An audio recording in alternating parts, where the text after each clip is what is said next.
ഷൈൻ ടോം ചാക്കോ എന്ന നടൻ അഭിനയിച്ച കഥാപാത്രങ്ങൾ നിരവധി മലയാളിയുടെ മനസ്സ് കീഴടക്കിയിട്ടുള്ളവയാണ്.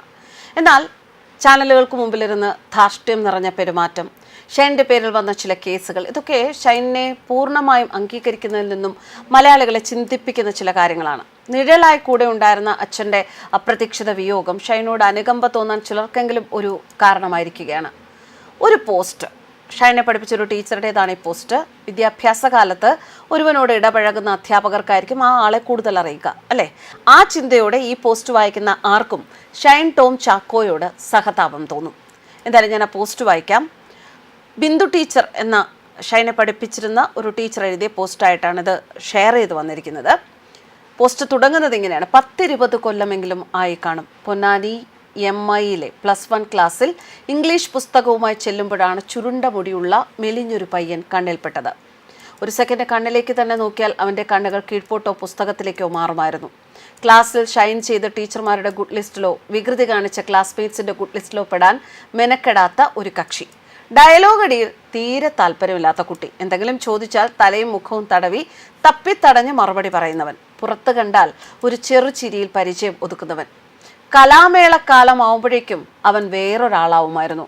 കലോത്സവ നാടകങ്ങളിലെ അവൻ്റെ അനായാസ ഭാവപ്പകർച്ചകൾ കണ്ട് ശരിക്കും ഞെട്ടിപ്പോയിരുന്നു. ജില്ലാ സംസ്ഥാന കലോത്സവങ്ങളിൽ ബെസ്റ്റ് ആക്ടറൊക്കെയായി അവൻ സ്കൂളിൻ്റെയും നാടിൻ്റെയും ഒക്കെ പ്രിയപ്പെട്ടവനായി. ഞങ്ങളുടെ തന്നെ ഗേൾസ് സ്കൂളിലെ ടീച്ചറുടെ മകനായിട്ടും കോഴ്സ് കഴിഞ്ഞു പോയവനെ ഞാനും മറന്നു. പിന്നീട് എപ്പോഴുമാണ് കമലിൻ്റെ ഗദ്ദാമ എടപ്പാൾ ഗോവിന്ദയിലിരുന്ന് കാണുമ്പോൾ മരുഭൂമിയിൽ ഒരു കൂടാരത്തിൽ നിന്ന് ബെന്യാമിൻ്റെ ആടുജീവിതത്തിൽ നജീബിനെ ഓർമ്മിപ്പിക്കുന്ന ഒരു ചടച്ച രൂപം ഇറങ്ങി ഓടുന്നത് കണ്ണിൽപ്പെട്ടത്. ഈ കണ്ണുകൾ മുൻപ് എവിടെയോ കണ്ടിട്ടുണ്ടല്ലോ എന്നൊരു കൊള്ളിയാൻ മിന്നി. ചെക്കോവിൻ്റെ വാനക്കെ കുട്ടനാട്ടിലേക്ക് കൊണ്ടുവന്ന ജയരാജിൻ്റെ ഒറ്റാൽ. അതിൻ്റെ കുറേ പണികളിൽ പ്രേമൻ ഉണ്ടായിരുന്നത് കൊണ്ട് റിലീസിന് മുൻപേ ലാപ്ടോപ്പിൽ കണ്ടിരുന്നു. ആ കുട്ടിയെ പണിക്കെന്ന് പറഞ്ഞ് കൊത്തിക്കൊണ്ടു പോകുന്ന മേസ്ത്രിയുടെ വല്ലാത്തൊരു നീട്ടിത്തുപ്പൽ. അപ്പോഴാണ് പണ്ട് ക്ലാസ്സിലിരുന്ന ആ ചുരുണ്ട മുടിക്കാരൻ പയ്യനാണ് ഈ ഷൈൻ ടോം ചാക്കോ എന്നുറപ്പിക്കുന്നത്.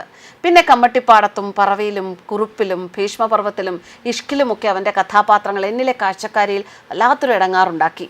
ആ ഇടങ്ങാറുണ്ടാക്കാൻ കഴിയുന്നതിനാലാണല്ലോ നടനെന്ന നിലയിൽ എൻ്റെ കുട്ടിയുടെ മിടുക്കെന്ന് സിനിമ കഴിഞ്ഞ് തിരിച്ചു വരുന്ന വഴികളിൽ ഓർത്തു.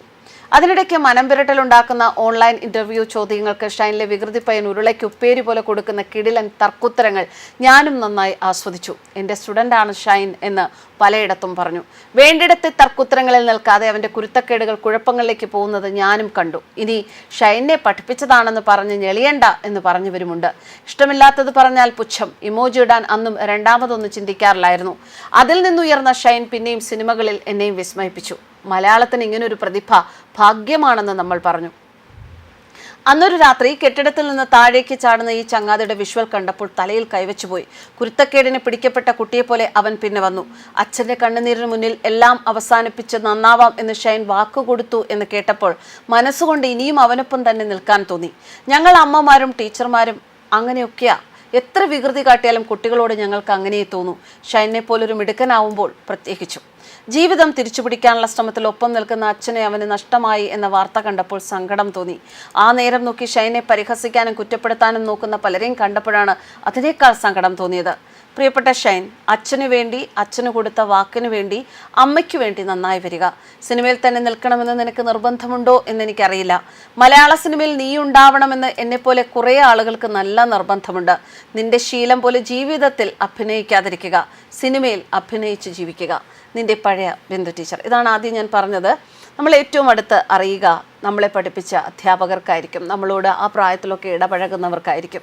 അതുകൊണ്ട് തന്നെ അവർ യഥാർത്ഥത്തിൽ എന്താണ് എന്ന് മനസ്സിലാക്കാൻ അവർ മനസ്സിലാക്കിയിരിക്കും, അവർക്ക് സാധിച്ചിരിക്കും.